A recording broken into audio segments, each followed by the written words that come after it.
Okay, so welcome to another in our series of MeCCSA Radio Studies online reading group author Q&As. It's a bit of a mouthful. This time we're talking to the three authors of the article from the radio journal International Studies in Broadcast and Audio Media. And the article was called From Black Lives Matter to COVID-19, Daily News Podcasts and the Reinvention of Audio Reporting. It was written by Kyle J. Miller of Northwest Missouri State University, Kim Fox, the American University in Cairo, and David O. Dowling, University of Iowa. And I'm delighted that all three are here with us this evening. Thank you so much for joining us.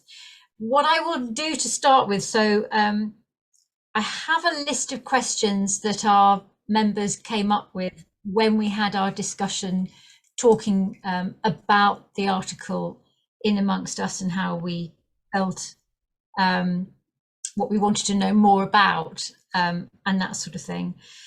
And maybe people here with us this evening will have new questions, but I will just start by asking the three of you to explain how it is that you have come together in this team to be writing these really, really insightful articles on podcasts. So you can argue between yourselves as to who wants to speak when, but it's over to you. I'll pull first author in, and I can talk first briefly, and then defer to Kim and David. I think this project really stemmed from the first project that Kim, David, and I worked on together, which was looking at Black podcasting itself. And then while we were discussing that project, we always have 2-3 projects in the back burner that we always want to eventually try to get to. And just the news events of spring 2020, just seeing how that manifested itself. We knew that we always wanted to do like a news podcasting study anyway. So we were kind of talking about ideas there. And then based on the events of the summer of 2020, we thought, let's analyze this, let's research it while it's ongoing, while it's, huge, impactful news events in society. And we really just kind of went from one project directly to the other. And I think what really works well is, we understand kind of the intricacies of podcasting and news reporting. Kim and I have an extensive radio background. David researches a lot of, media culture and kind of the broadcasting side of things too. And so we just knew that we wanted to take a further in-depth analytical look at this research. And we just immediately got on the ground running, and the rest is history.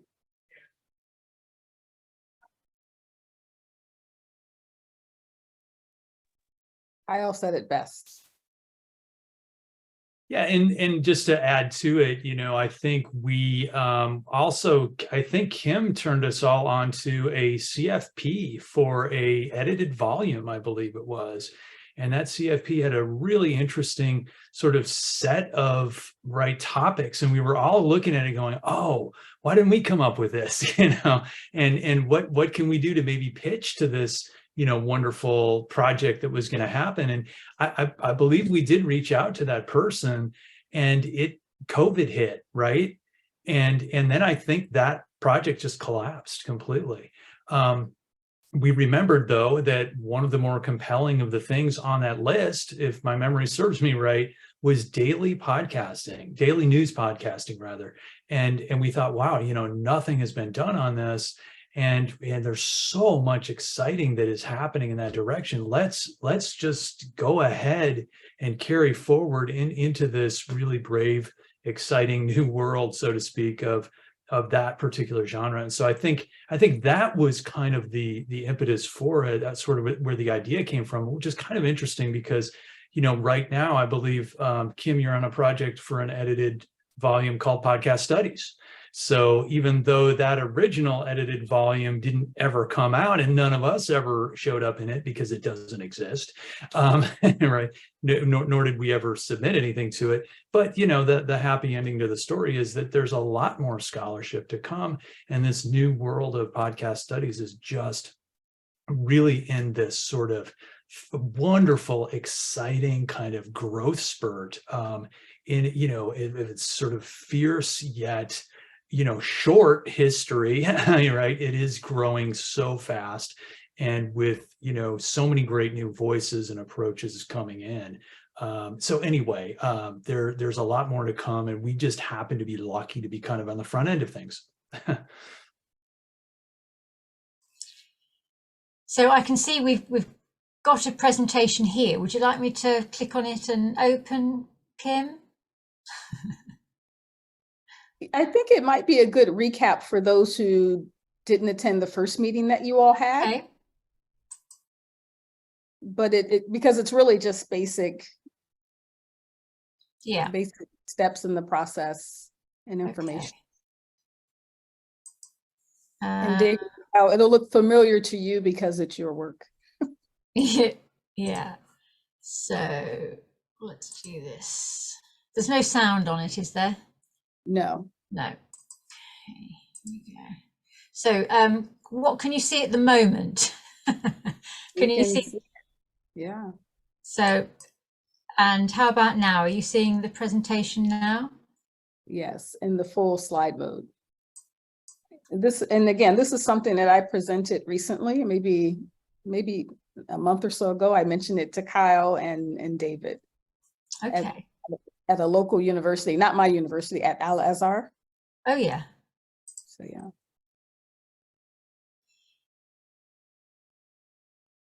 So I guess I can walk you through some of this. Yeah. We were very intentional about our podcast case studies, which will show up in here in just a little bit. But we've noticed that the podcasting canon, needs a little diversity, let's just say. So we've been very intentional about how we go about our work and what's included in our approach. Usually that means we have some diversity. So this article was just published, as you all know, from December of 2022. And in the International Radio Journal. So we were really excited to have it published in that Q1 journal. Mm. You can advance to, and this is also based on previous research that we submitted to the Broadcast Education Association's Radio and Audio Media Division, where it placed first in the paper competition. Was that last year or the year before last? I want to say year before last. I think it was year before last. Right. Because, right, we couldn't have published that quickly, right? Mm. So just going a quick look at the abstract, exactly, we already saw that. Here are the podcast case studies. Kyle, do you want to elaborate on why we chose these? Sure. So we wanted to look at kind of three different variations of how COVID-19 plus the George Floyd Black Lives Matter protests were covered. And the one that stuck out in my mind was the case study I analyzed, which was Minnesota Public Radio, NPR News, based in Minneapolis, St. Paul, kind of the epicenter of where the George Floyd incident took place. And so that one, a lot of it is kind of your standard NPR news programming, but they have a couple kind of long form local call-in feature shows. And one of them was called NPR News with Angela Davis, who the journalist Angela Davis, not the icon from the 60s.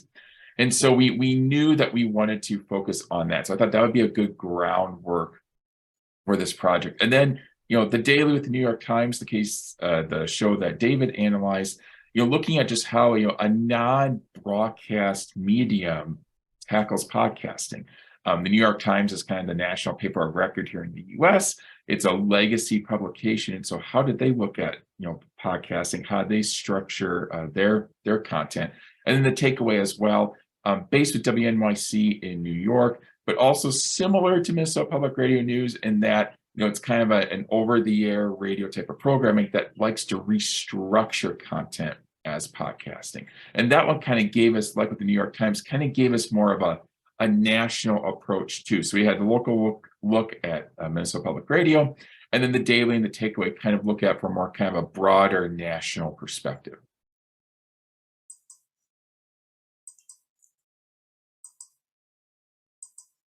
Cool. Yeah, just a few slides that give a little bit of background. We didn't talk about the host.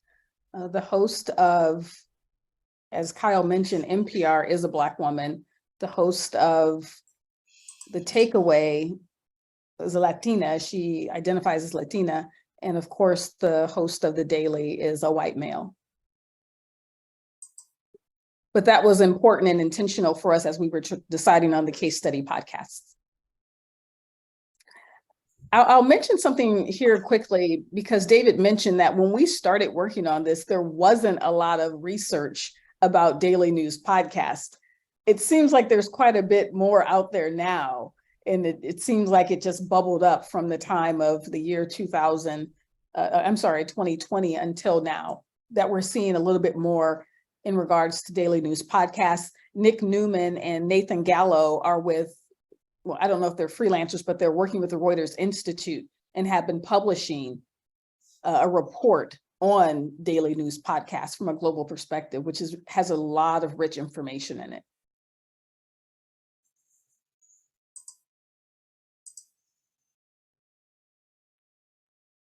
David, did you want to go through the questions? Yeah, sure. So yeah, our first question there is, what are the distinguishing characteristics then of the genre of daily news podcasting, and which radio news conventions then are preserved in this form? So first question is kind of what's there, what can we identify, what can we define here that's specific about this brand new form of media here, of audio media that really has not had much of a history at all. Daily news podcasting, if it is so new, what conventions then is it carrying over from the old OTA radio news conventions? And the second one is just, how is then daily news podcasting reflective of podcast specific storytelling, distinct from the radio conventions that it inherits, and what production conditions and tropes then are native to podcasting, right? And broadcast radio news. So in other words, we're really looking at this emergent genre not as totally distinct and a clean break from radio broadcasting, but something that's carrying forward some of those traditions. So therefore, the second RQ is trying to look at maybe that Venn diagram, like what's podcast specific now, what's different that isn't in the overlap of that Venn diagram in the middle, but that's unique. And then our third was what themes then emerge from these podcasts, balancing then coverage of both of those impactful events. So we then take that sort of definitional focus in RQs 1 and 2, and we then cast them on the case studies of RQ3. And this is just kind of mapping out the method. As we mentioned, it was a purposive sample. We did have a sampling period, which was immediately following the death of the murder of George Floyd, that 30-day period there. I think I was going to say we might be missing a few graphics here, but listening, we did a lot of listening. Surprise, surprise. We had already been listening to these podcasts, but we listened to them multiple times as we were working on the coding scheme and as we were also working on the deductive analysis for the project. Yeah, this is an interesting graphic or a table that showed up as we were looking to highlight what are those radio genre conventions. As radio listeners, we know how the radio operates and how BBC announcers sound, for example. They're very, for lack of a better term, stoic. They're very straightforward. And there were some other things that show up here, like syntax. Perhaps those will show up in the questions that you all have from your discussion. You can skip to the next slide, which will be the podcast news genre conventions. And it just gives a contrast to the first table, table 1 and table 2, just contrasting each other. Kyle and David, did you want to elaborate on any of these?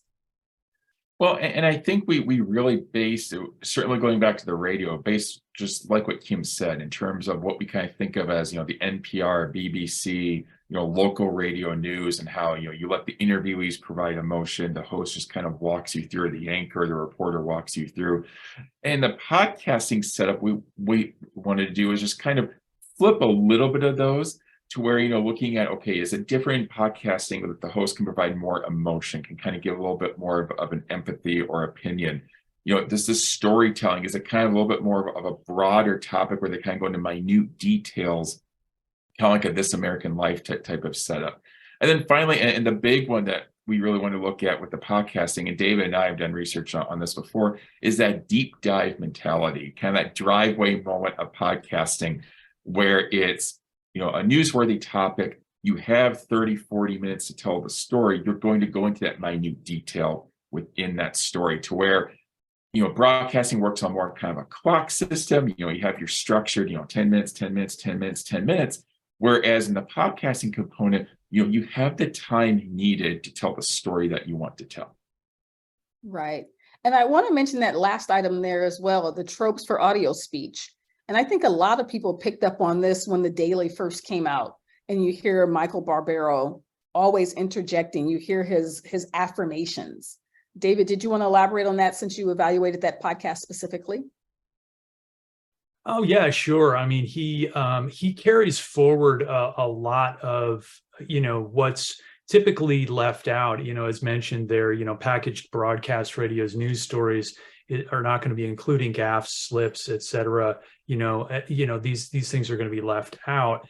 Moments though where Barbaro is, breaking down, literally and weeping during an interview with a coal miner, because the coal miner calls him out on his prejudice against him and says, have you ever been into a coal mine? Have you ever visited one physically? And Barbaro starts to weep right on the podcast. The editors later decided, we're not going to cut that out. We're going to leave that in, because that's a telling moment here of connection between our reporter and the subject. And so if anything, it humanizes a person on the political right that Barbaro is treating, not just as a subject of a takedown, but as someone who he actually is realizing he's not treating fairly or ethically himself as a journalist. So that, again, that kind of thing is going to be left out. And I just point to that because that was a signal moment in his career. I believe it was a 2017 interview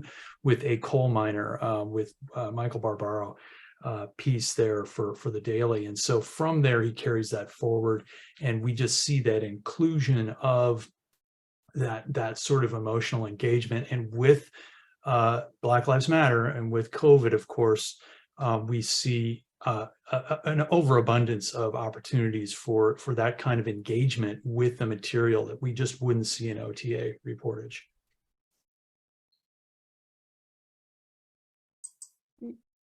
Thank you.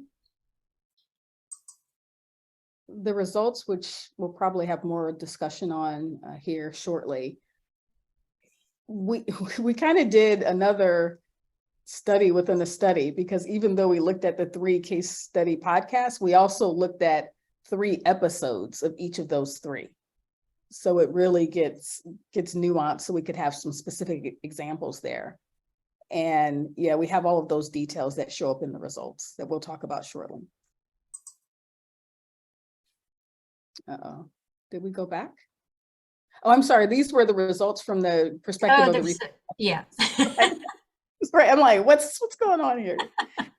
So yeah, some of what we've already shared with you in terms of the results, that we did hear empathy, at least, from some of the podcast hosts. It showed up in the podcast. Some of those journalistic traits were also there, which are, sort of hallmarks for an outlet like an NPR affiliate or for the New York Times, for example. So we did see those traditional journalistic mechanisms showing up.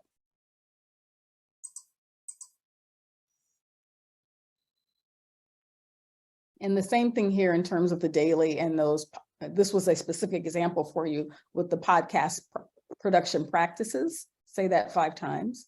So you're getting, that you're getting almost like this uncut interview. And what we know from radio news is that, they usually pull out the clean sound bites, and you don't get a chance to hear those nuances that we get to hear in the podcast, from our case study podcast, at least. And the last one.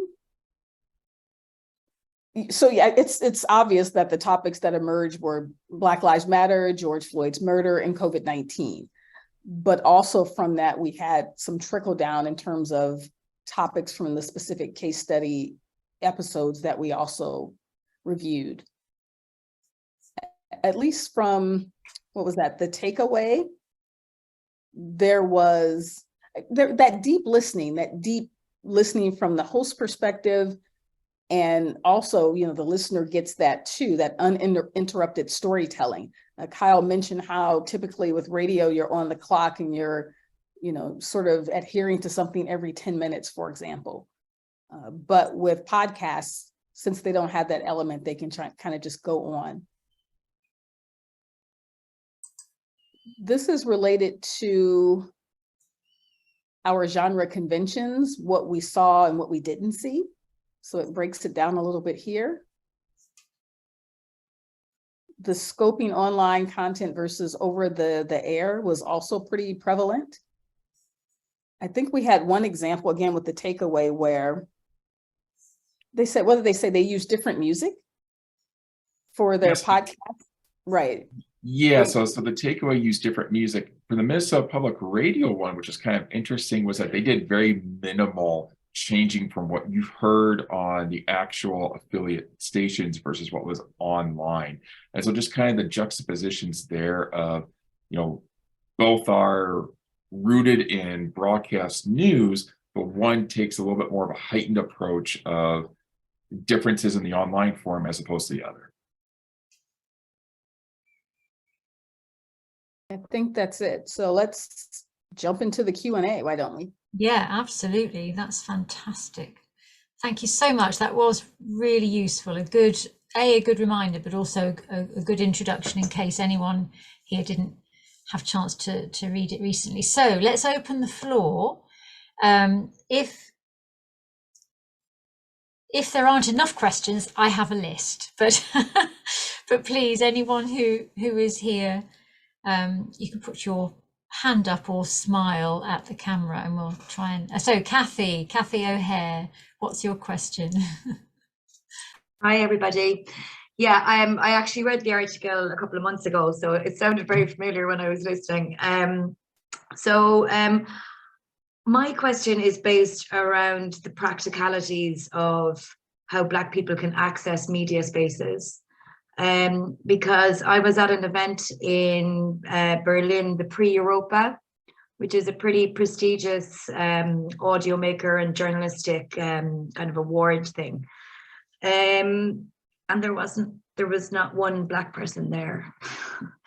So I emailed the organizers, pretty much saying it wasn't good enough, that's not representative of society and Europe, and where are all the Black radio and audio makers? And I didn't get a response back. So I'm just wondering, how do we tackle the larger institutional barriers? Just kind of a big question, I suppose. But just maybe you can write letters and you can pass on the skills of audio, but how do we approach the bigger powers? Of course, I have something to say on this topic. This is kind of the hill that I stand on.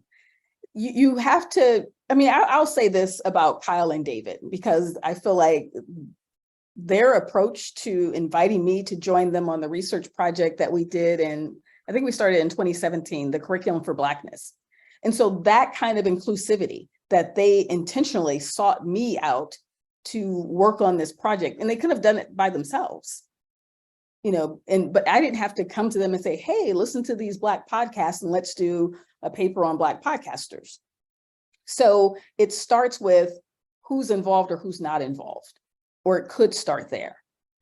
And I also say to people who say, well, there are no podcasters no one who's doing research, then talk to the graduate students, encourage them to do research on this topic so that they're covering people from diverse backgrounds. And when people say they can't find someone, help them find someone. I'm usually adverse to saying, let me do the work for you, but I have the network. And so I can also help extend to people like that. So that's one way. The final point that I'll make is who's on the panel and who's organizing. If you're on a panel and you know that there's no diversity, you should speak up. That's also part of the problem, people who are going forward without acknowledging. And I tell people, if they have a panel, an all-male panel or a panel that lacks diversity, I'm like, you need to disclose that to your audience that you made an effort or you did not. Yeah, I think the gender balance was very kind of evident at that audio award thing. So it just seems like it's kind of just slow. But I mean, they could have even sent a response back via email. But even David mentioned how we're tackling daily news podcasts. Before we just did, Curriculum for Blackness, just a case study of 3 different Black podcasters. But the field is so wide. There's so many things that you could do. And it's to say, okay, I'm going to do this podcast research. And again, you can do this purposive sample where you intentionally find that kind of diversity that will come out, that could come out. David and Kyle, I don't know if you want to elaborate, because I could talk about this, not all day, but longer. Well, and I just typed in the chat too, we saw some of this in our research. One of the Minnesota Public Radio episodes that I analyzed was specifically called Structural Racism in Healthcare, and how the divides that, we don't often may not think about. And this is in, the state of Minnesota. And so just kind of understanding how at face value, you might not see things, but when you dive deeper, there again, the deep dive within, discussions, and this was a call-in episode in particular that had riveting interviews and sound bites. Understand kind of when you get into people's lived experiences and what they're noticing in their daily lives, how at times that can kind of conflict with maybe the intent of what an organization does. And I think in this case, we can talk a mile a minute about examples that we've all seen related to this, and that's kind of why our research was important. That is bringing awareness to not only just how these things are covered in podcasting and media, but what are the extra conversations, what are the extra discussions that we need to have related to this topic. Yeah, I mean, I definitely, just to add on to that, one of the big advantages of the fact that the podcast medium has grown to the point that it can move into and migrate into daily news. This is breaking headline news, that it's covering so much deeper than we've ever had breaking headline news covered before, and in ways never attempted. This is what's really potentially exciting on the one hand, and then on the other hand, of course, it's opening up channels for conversations now about race that are difficult, that are important and necessary. To give you an example, that kind of depth that Kyle was talking to, I know that can sound like some sort of a cliche after you hear it again and again, the deep dive, but in fact, it's really happening in the scope of these stories. And you can see it in our case studies. The reference, for example, of Barbaro going to Dr. Joyce Ladner, for example, and then recalling Emmett Till's mangled body in the cover of Jet magazine, okay? Now that's a mediated moment, right, of a Black murder that is historically connected to George Floyd's death. And it was brilliant that rose up and connected those dots back and could say to us, this is that shock of recognition that suddenly becomes mass mediated like never before. And in some ways, McLuhan is right. The medium is the message here, right? That cover of Jet magazine, I think it goes on the cover of the Chicago Defender too. That's going to change the way we understand the civil rights movement right now. Okay, absolutely. And to be honest with you, George Floyd's death, because it's mediated the way it does, and it gets picked up and talked about with this kind of connectivity to historical antecedents, then can have that resonance, can have that meaning far beyond just sort of a simple truncated headline. Great, thank you for that. So Richard has a question. Hi, yeah, hello. Thank you so much for coming and also for the paper. In my area at Goldsmiths, we've renamed the degree MA in audio, radio, and podcasting, and we're trying to respond to the rapid expansion, and indeed the sort of debates about what are the distinctions and what are the new tropes and all the stuff that you touch on in your paper. One thing that struck me about my own podcast listening in terms of news is the conversational style. It's as if the journalists are no longer performing authority. I mean, I think traditional radio, there's a kind of performance of authority which is a barrier, actually. I think it makes interrogation and engagement with the news less accessible. And what I've found in my listening, for example, I listened to Ukrainecast, which is a conversation between journalists and interviewees, which is it has an informality about it, which not only brings you closer to the personality of the journalist, but I think makes it more accessible and also allows for a lot of doubt. I mean, the deep dive that you describe, I think one of the qualities of a deep dive is the ventilation, if you like, or the discussion of what we don't know and the uncertainty and in a great deal of detail. So I just wondered, I'm not familiar with American podcasts. I wonder if that's a convention which is developed there, or what comments you might have.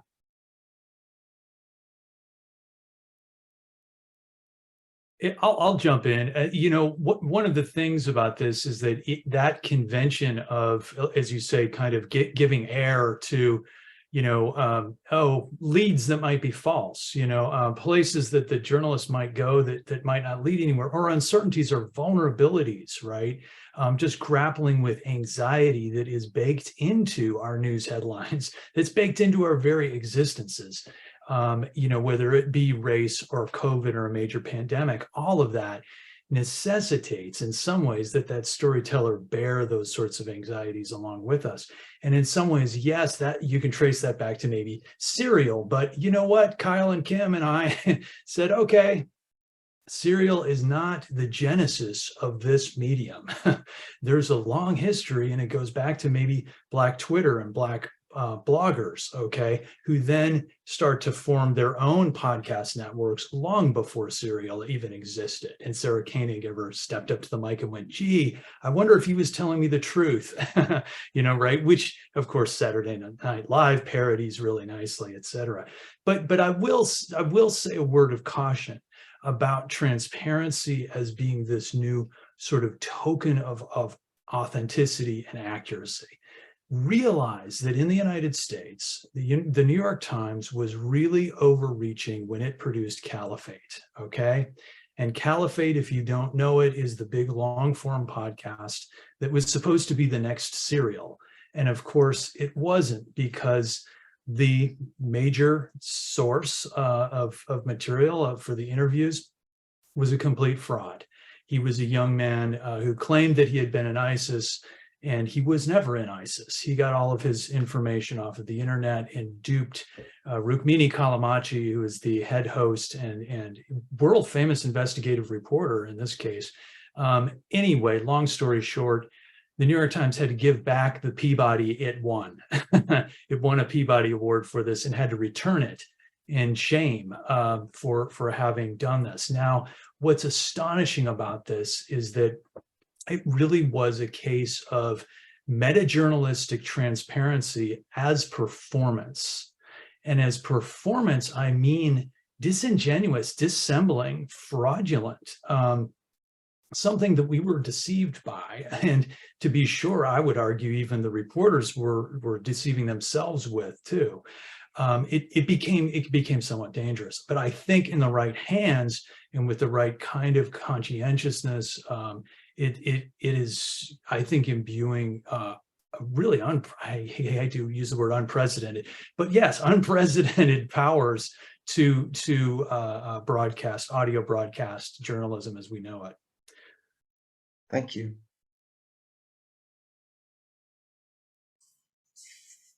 Super. So do we have any other questions at this point? I'm looking at Elena, maybe.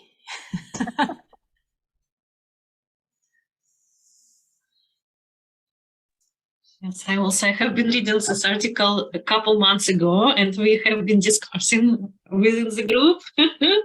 And I rely on Josephine now because we created some questions. And yeah, just I'm just still not convinced that podcasts is something closer to the regular radio. Yeah, this is associated with archives in my point of view. So this is not independent, yes, yet it's dependable on promotion, on some other instruments, on some other tools. And what is your opinion in this just about how we can compare, yeah, podcasts and traditional radio and accessible and in many ways, and this one is still archives, yeah? What do you think? Yeah.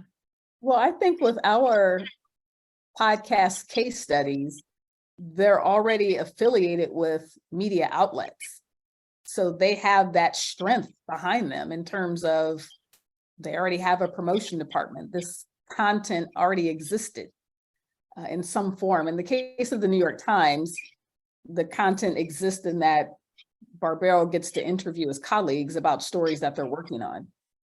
So, I mean, even the Daily will now say, and someone at high up at the Daily said, the Daily is now the New York Times front page. They consider a digital product to be their front page. So that tells you a lot in terms of their positioning. In terms of the other two podcasts, The Takeaway is, was pretty high profile for WNYC. So they were doing a lot of promotion to put that product out. And the fact that even though it was based in New York, it was a national product, meaning it was syndicated throughout the United States and could be heard in almost every major market. And that was part of what the paper was about. How does that original over-the-air content from NPR and The Takeaway, how does it then show up in the podcast? And then in the case of the Daily, it is a perfect case study for the New York Times has taken their resources to produce a podcast. Public radio stations said, we are not going to try to compete with that. We're just going to license it on our stations. So that was a tip to the New York Times to say, you are doing this really well. And yeah, and we would like to have that on our stations. So even though you talk about the difference between podcasting and radio, we enjoyed that overlap for this paper. Like that was very intentional.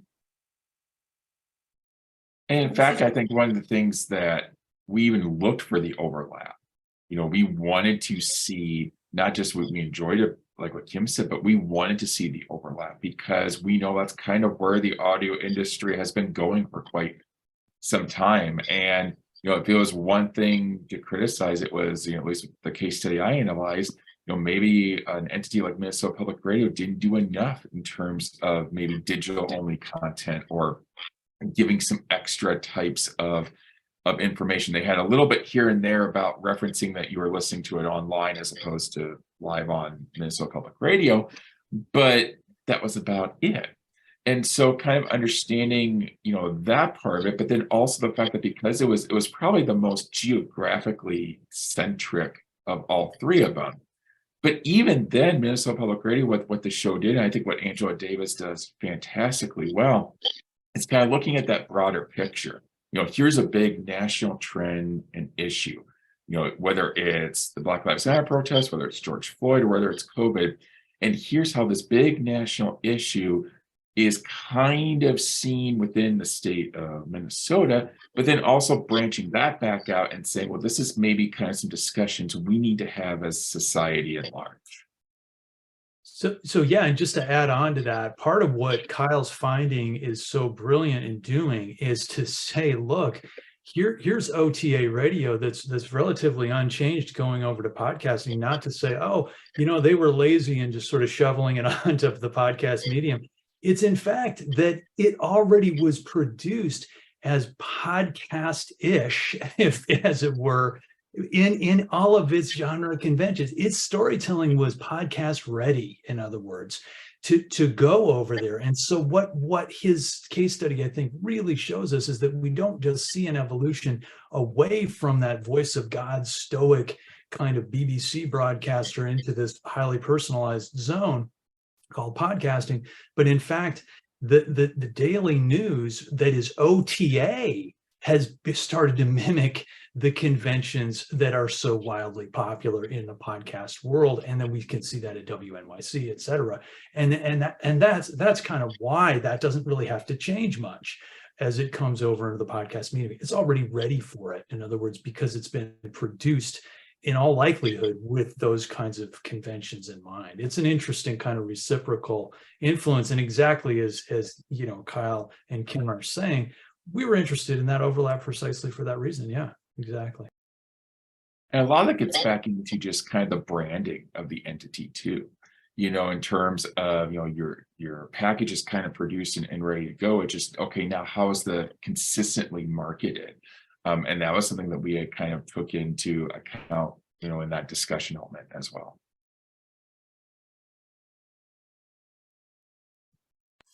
So thank you so much. Elena, has that? Yes, one more question, and just thank you for your response. Yes, very exciting, and it clarifies a lot.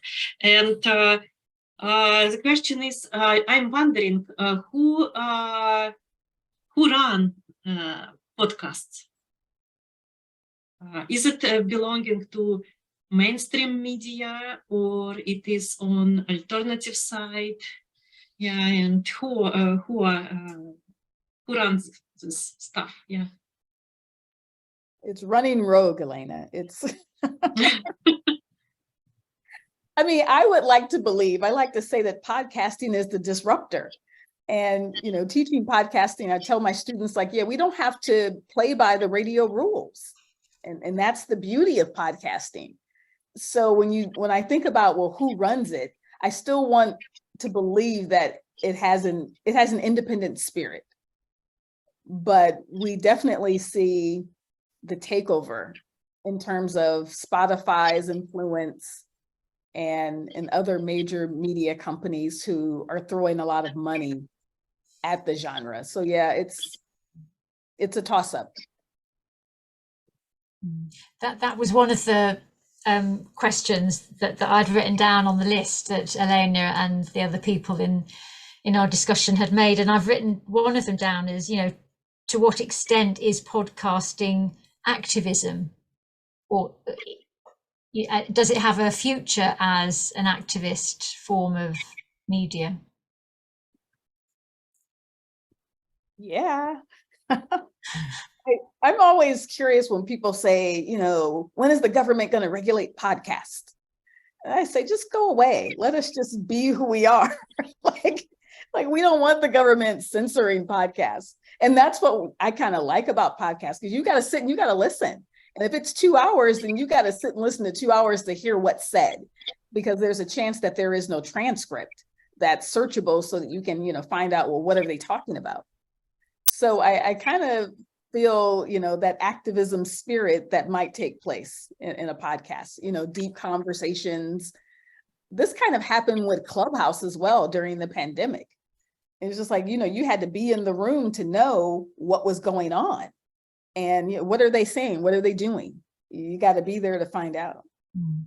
But it does take commitment, doesn't it? Because one of the other notes I've made myself on the article was, gosh, who's listening for 40 minutes, 50 minutes, 60 minutes, and what are they doing at the same time?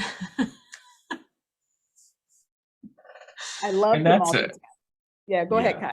Yeah, well, and just exactly what Kim said, that's an issue that audio production has had since its beginning, is the fact that, once you got into television and computers and the internet, it is a multitasking thing. And so understanding like if they can only get bits and pieces, or maybe they'll focus really high on one thing as opposed to another thing. Like Kim said, radio and cars, like I have to drive to a meeting here in a few minutes. It's like I'll be listening to NPR, but I'm also concentrating on Missouri driving. And so it's kind of that type of a component there too, to where, can you have it, long enough to get that deep dive? But then I think Josephine brings up a good component, can it be maybe shorter to where maybe you're not expected to listen to 50, 55 minutes, an hour long, because you probably will miss things because of an attention spans that maybe aren't going to range that long.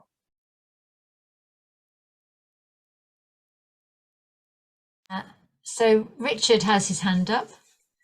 Yeah, sorry, just this question of activism just struck me in terms of another quality of podcasting, which is its privacy. Unlike a radio broadcast coming out of a radio, you can explore very niche and sensitive subjects around a whole range of issues, whether it's sexuality or whatever. I run a podcast called Rainbow Dads, which looks at gay and bisexual fatherhood, and we've had thousands of downloads, but the ones that have really, I think, been significant are in Saudi Arabia, Pakistan, Russia, where, of course, to be in that community is to invite extreme jeopardy. So what I'm hoping the podcast does is create a narrative solidarity for communities which otherwise are not able to express. So I think that's one of the other perhaps qualities of the platform, in terms of what it offers. I don't know in terms of how that feeds into activism, but it might be quite powerful. It is powerful, Richard, because a lot of times these podcasts are so niche that you are not going to hear them on mainstream radio. And that was certainly the case when we did the Curriculum for Blackness article. The things that they're talking about, the amount of time that they're spending talking about it, like no one else is covering that. And so that speaks to your podcast as well. You are hitting a niche audience. And in some cases, you're getting to people who you wouldn't be able to get to otherwise. And so that's really important. And I do think it really gets at a little bit of activist spirit that I might have as I listen to you and I listen to your stories and experiences. And then that might be the drive to get me involved in something. Yeah. Thank you. Yeah, and just to add on to that very quickly, so Shofan Yang is on this call. She's one of my students, graduate student at the University of Iowa. She's in the communication department, and she studies Chinese podcasts. And specifically, yes, the censorship issue there too, and the question of activism. Oh my goodness, it's at a totally different level than sort of what your assumptions are coming in from the West.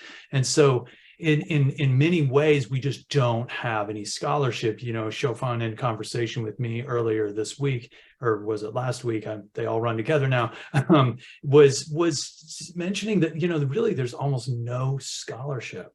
Media scholarship on the question of censorship in Chinese podcasts right now, which is the area that she's going to be going into. And this is something that it has to be addressed, because there are mechanisms for actually that the Chinese government has in place now for screening podcasts for exactly what we're talking about, which is activist intent. Now I'm interested. That's fascinating. It is. Yeah, brilliant research. That'll be really, really interesting to follow.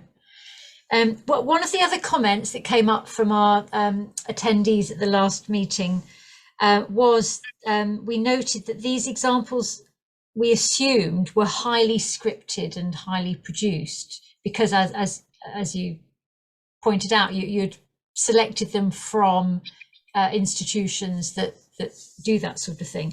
Are you also going to be looking at completely unscripted, or is that a thing anymore? Does anyone dare just sit in front of a microphone and not have anything scripted? David's pulling a funny face. Oh, I mean, yeah. Well, you know what? Kyle and I had one of our 3 case studies for our first article. It's just completely unscripted. It's just dinosaur age kind of podcasting where a guy, right? This is the true crime one, right? That we had looked at, Kyle, remember? And the idea was that this was just a series of interviews with people who had written true crime books. And the mic would open, Q&A would happen. It would be as free form as this Zoom call is now, and totally unscripted, and to some extent, yet diving deeply into sort of the nooks and crannies of these book length works that these authors had done. And then there was a whole bunch of fandom that came out of it. And then we see sort of other cases coming forward from there, like Ear Hustle and et cetera. We can even look at S-Town. Those were our 3 cases for that piece, but for that particular article. But the thought is that, S-Town is an interesting case too, because a lot of that is unscripted material, like the interviews that go into it, but much of it is sound designed and carefully mapped out too. There's typically a combination of the two that happens in any kind of sort of long form documentary serialized podcast that you hear. But, is there a place for people just opening a mic and going, and us really paying attention into the ways that we do typically for serial podcasts? Yeah, I mean, I think that's a wonderful question. But yes, I think if we go back to the genesis of the podcast form, inevitably we're going to see people doing that, like with the true crime show. Kyle, refresh my memory. What was the name of that show? I think it was the Zupansky one, if I remember right. I'm blanking on the actual name Dan of it. Zupansky, you got it. Yeah. Right. Thanks. And that, yep. Yeah. Now as an audio educator, it was like nails on.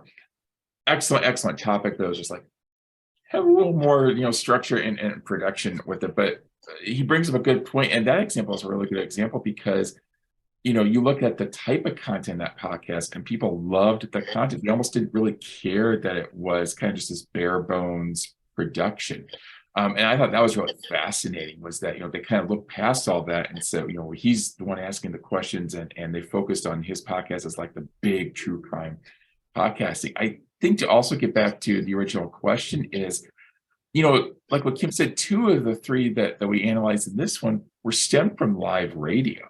In that, yes, it's produced up to a point, it's scripted up to a point, but there's also the logistics of live radio and call-ins and program breaks and everything that were kind of fascinating to hear that, the production side for this one was still very, very well done with Minnesota Public Radio and the takeaway, even though they have an hour to fill plus all the program breaks. Mm. And there was another question here, but I can't remember what the context was, but it might trigger something. Did you, the team, the 3 of you, consider the role of denial in media?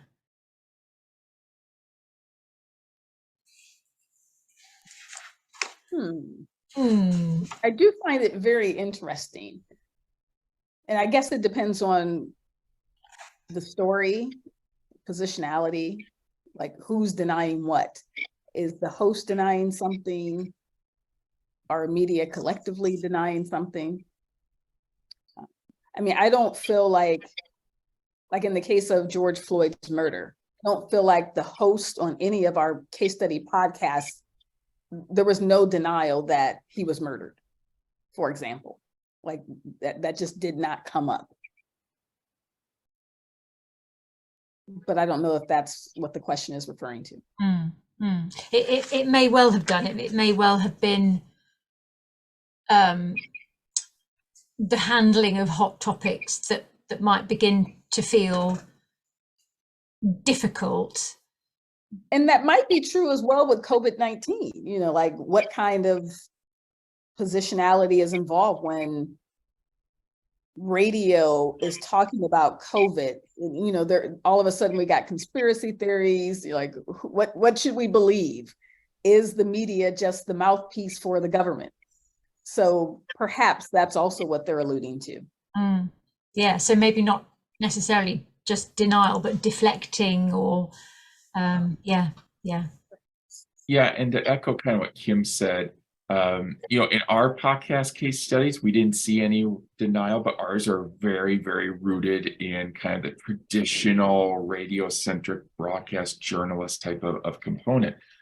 You look at maybe fringe type of far left, far right type of podcasts around the country, and I think you might see a different story just based on what those media outlets are often considering with the audience or trying to pander to with those. I think it'd be a fascinating future research study, though, to look at, this is what we found in news podcasting from our side. What do we find if we maybe kind of expand out the reach a little bit? Yeah, I just published a piece not too long ago with Brian Eckdale and Patrick Johnson called "Hijacking Journalism" about far right podcasting, doing exactly what Kyle is saying, and that is, hijacking journalistic conventions, saying, "Hey, we're the real journalists here, and we're the ones telling you that what you're getting in mainstream news is fake. We want you to go ahead and storm the Capitol on January 6th, right?" And people go ahead and do it. And so we looked at Dan Bongino and some others basically making those moves. So it's true. I mean, that kind of denial is there. And I would suggest that in our cases, as Kyle is saying, it's absolutely true that just the reverse, if anything, the question of uncertainty, Michael Barbaro, for example, opening his COVID podcast saying to his interview subject, "Hey, it feels like we're turning the corner coming out of this podcast, or rather out of this pandemic, and I'm feeling like I have the opportunity to maybe wear my mask less, or just be less careful about social isolation, etc." Yet am I erring on this on the side of risk? Have I really done the wrong thing here? And that's not to say that he's going to go out and attack people who are against vaccines for whatever reason or another. And I would suggest that the whole notion of denial, if anything, his show tries to break that down by hosting, for example, entire shows dedicated to the voices of the unvaccinated. So he has an entire show dedicated to, called, I believe, "The Voices of the Unvaccinated." And if anything, you go in, I personally, I'll just be speaking personally from my own politics, went into the show thinking, there's no way I'll find any compassion toward any of these people. I was proven wrong, because a lot of them are in economic sort of straits, are suffering from one form of marginalization and another, that would put them into a predicament where they would feel as though they somehow had no business being vaccinated, and thus I think that pastiche of voices that he, and again, this is as told to journalism, he doesn't come in and mitigate, he lets them have their say. It does have that impression on you that maybe just a monolithic understanding of anti-vaxxers, right, is absolutely wrong, and there's much more complex than meets the eye. So that's wonderful journalism. That's not about denial. That's not about partisanship. It's about listening, And like you say, the airing of all sorts of different experiences allows us, if we're open to that, to then experience other people's ways of approaching the world and understanding. Yeah, that's what the democracy is supposed to be, listening to the different opinions and voices, and there we go. Yeah. Well, thank you so much. I appreciate that we have now lost Kyle to another meeting. But Joe, yes, I just want to say thank you. Thank you from myself and David and Kyle, because you all had us on a previous iteration of the radio reading group. And we just appreciate you all taking time to read our scholarship and to share it out in the world. We appreciate it. Thank you. Oh, well, thank you very much. They're always a good read and we learn so much. So yeah, we do appreciate it. Definitely much appreciated as well. And, you know, we have more coming, so stay tuned. No, but I won't self-promote shamelessly, but truly, you know, it's a meaningful group to us, you know, that you guys are here, and just another really important node in the network of folks in the world of podcast studies that is so exciting and that is growing, and that young scholars like Shofan from China are just expanding the boundaries, literally geographically, of this exciting field. So wonderful to visit with you from the UK, and thanks for staying up late tonight. We appreciate it. Thank you. Richard, you want to have a word? Yeah, I just wanted to add to that. Thank you so much for the work. At Goldsmiths, we have undergraduate radio studies, but also a whole MA, which is focused now in part on podcasting. So everything you're contributing will feed into the teaching I'm trying to do. And so I'm really looking forward to deepening these connections and sharing more thoughts as we go forward. So thank you very much. Oh, thank you, everyone. Have a great day for those who are in the middle of their day, and a good night's sleep to everyone else. Thank you, everyone.